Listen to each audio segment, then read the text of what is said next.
have this signature dish on the menu called Emperor Jus.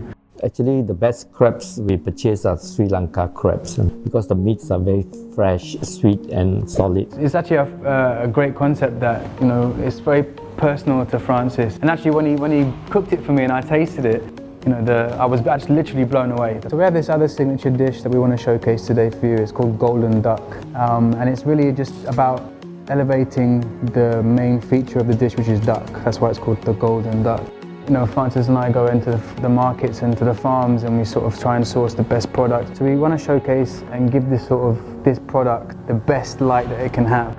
So we have another dish that we'd like to showcase for you today. It's one of our desserts, and it's an amazing dessert. I'm very, very passionate about this dessert. And I fell in love with these local mangoes. They're absolutely amazing. And this dish is really a representation of sort of marriage of flavors with mango and coconut, passion fruit. This dessert is one of our signatures that really showcase and elevate, you know, the great fruit they have in Asia and that sort of East meets West concept.